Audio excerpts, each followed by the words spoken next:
Okay, so it is the day before race 6 on the London Loop.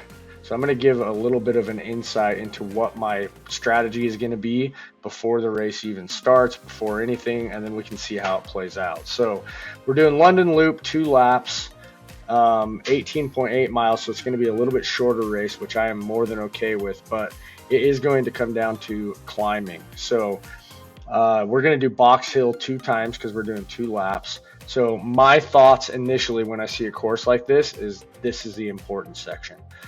People are going to try to attack, people are going to try to make moves, but for me personally, I'm not the best climber in the world. I can hold my own, but that's where I have to focus, and I've got to make sure that I can stay with those guys on this climb. So staying with that front group the second time up is going to be key for me. Power-ups, lightweight, and the anvil. So I'm just hoping that I get the lightweight every time because I need to use that up that climb. The anvil will be nice if I get it at the top, so then I can use it on the descent. But ultimately, not my only strategy here really is just stay with that front group the first and the second time over that hill so that I have any sort of chance. I can put out a decent sprint, so if I can stay with that front group, I have a chance to at least get on the podium. One more thing I wanted to cover really quick is just the overall standings right now. You look at this and you've got the Russian team, the MTB Training Urals. They've got 52 points. There's basically no way that we're going to catch up to them. So really the Blazers, we need to do whatever we can to try and stay in this second position. So 44 points, the Lasers, they actually have a chance if we don't do well to come back and kick us out of that second spot. It would be really cool to see the Blazers and the Lasers on the podium though. So that being said, let's get into the race. We're probably going to launch right out of here.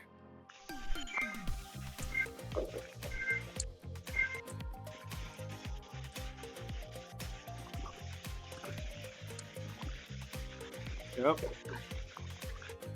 Letting go.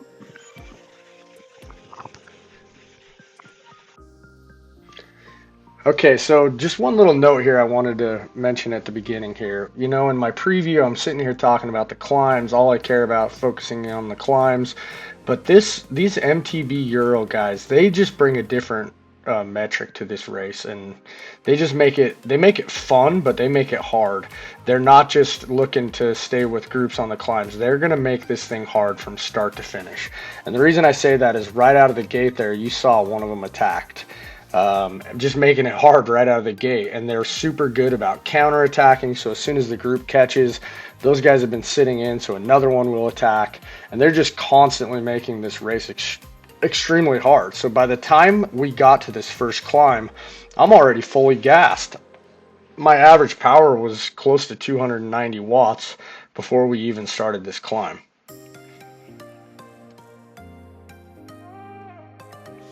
Okay, so we are officially on the first climb. I'm expecting this to be about an 9-minute climb, I believe. And I had just been able to get enough rest that apparently I thought I was going to play hero. My average power had dropped down to 276, so I was able to, my heart rate's still pretty high. 162 is pretty high for me. But I found that I do this a lot. I'm feeling really good, so I go, you know what, I'm going to try to make a move. Even though I knew that there's no way I'm going to outclimb these guys, what I should have done right here is just sat in the pack and made sure that I stayed at the front. So I'm going to speed it up a little bit more here to get us over the top of the climb. Not much action here other than me, for whatever reason, just staying on the front this entire time. Just feeling really good, I guess, so just wanted to make sure I was at the front. But what I'm really regretting here is I think everybody else was kind of conserving. I'm out there just giving it my all, and then we get to right about here, and you will see now all of a sudden I'm the one suffering. So now you can see everybody popping their feathers. I've already used my feather. Must not be much oxygen to the brain, and now I'm sitting mid-pack and I am dying right here. My heart rate's at 170. My max right now is about 175. but I know that I've got to stay with these guys, so I'm digging deep here. We roll up over the top, and this thing starts to string out, and I'm starting to get a little bit worried that I'm not going to be able to stay with these guys because there's another kicker coming up here. So now I'm just buried deep in the hole, and I'm immediately regretting my decision of trying to play hero and pull the group.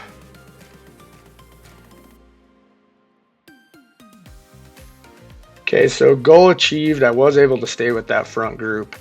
It was not without pain, but I was able to hold on to them. A couple of splits happened on the descent, but ultimately we were able to regroup, and we had 16 off the front, and then Chris from the lasers, he was able to pull another group back up, so we had a group of 21 going into the climb for the second time. That whole time there was some attacks happening, but nothing crazy. It just came down to the climb again.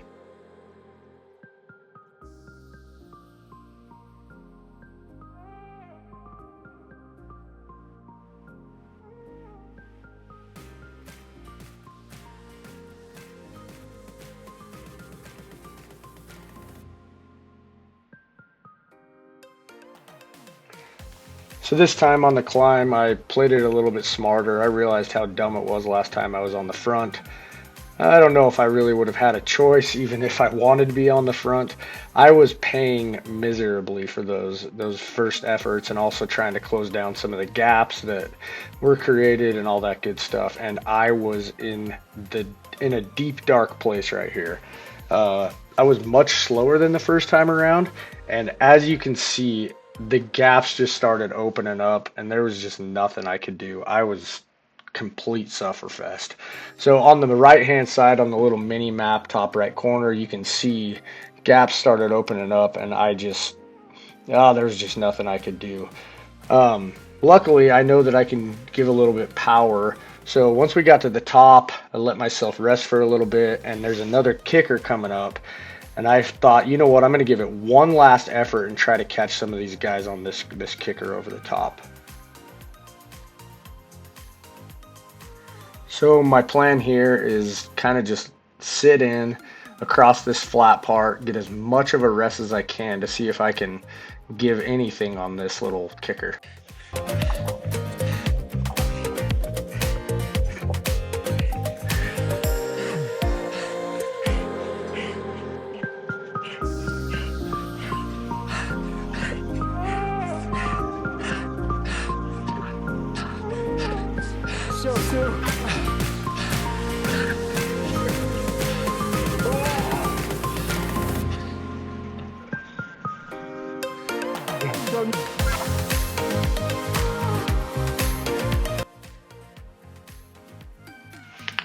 So I gave it my best effort up over the top there, and I actually was able to catch a couple of them. I now found myself sitting in the top 10, which I didn't think I was going to be able to pull off. So I've got Stu right in front of me, who's on my team. I figured I'd try to catch up to him, and then we could work together and try to hold this gap off. There's one guy just a couple of seconds in front of us, so I figured, all right, Stu, let's catch up to this guy, and then we'll see if us three can hold it off. But the guys right behind us, they were just too strong.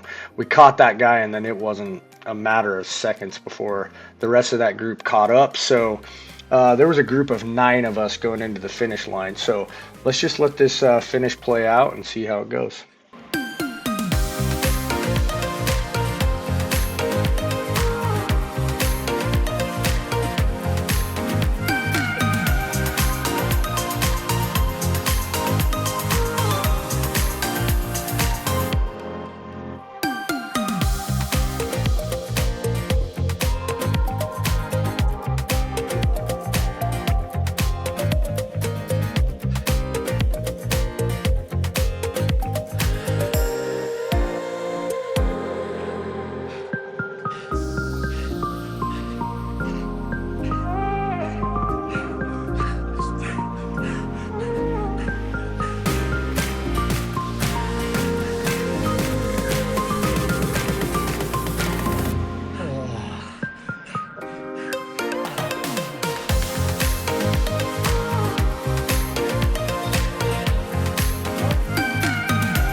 So luckily, I was able to out sprint that little group there. Paul was actually on my team, so that really didn't matter that much. But myself and Paul were able to come in at the front of that group, which was huge for the Blazers.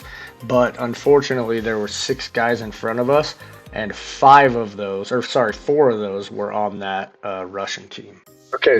Okay, so just diving into the results here really quick. Um, it looks very similar to the other races. You see top 3 are from the MTB training group. Then we've got our boy Ben, which is super impressive to stay with these guys. And then number 5. So he was able to nip one of them, but 5 podium bonus points. The top 5 get podium bonus points, and 4 of the 5 were on that same team. I mean, these guys are just absolute monsters. And then we've got Peter Bradbury. It says Zwift HQ, but I think he's on BMTR. And then I could be wrong there. And then myself, and then Paul, and then one in between Paul and Stu. So those are all the Blazers. But as you can see, the dirt had a huge, an amazing representation here. You got Rick, who's on the Grazers, Lasers. Arza is on the Blazers as well. Christian, who was he racing for this race? I don't know, but and then luckily, I mean, we were able to beat 2 of the Russian guys, so that was awesome. I mean, a handful of us were able to beat them, and then more dirt guys, Harrison, Aaron, super impressive. Just every single race is just so brutal. So really quick, we'll look. You can see these bonus points, these podium bonus points are just huge. 10, 8, 6, 2, because Ben was the one that filled it in with 4. And then you get down in here into the Blazers, and we had, I mean, 3 of us had 40 points or more. Arza was not far behind. I mean, Eric, I mean, everybody did super well. So we were able to get a lot of points and hold that second place. Let's look at the league table here. So we've got, of course, the Russian team, then the Blazers. We were able to hold on with 57. Then the Lasers. I'm calling a bluff here. I don't know how these guys beat the Grazers, but in 5th place we had the Grazers. I don't know if we were missing some racers, but unfortunately, this RSK team was able to beat the Grazers, but that will not happen next time. Overall, super fun season. Those races are just absolutely brutal. I've got to admit that the Russians are a love-hate. They make things extremely fun, but they also make things extremely hard. So I hope they stay, though. It makes it super fun. I hope you've enjoyed watching these, and we'll do some more.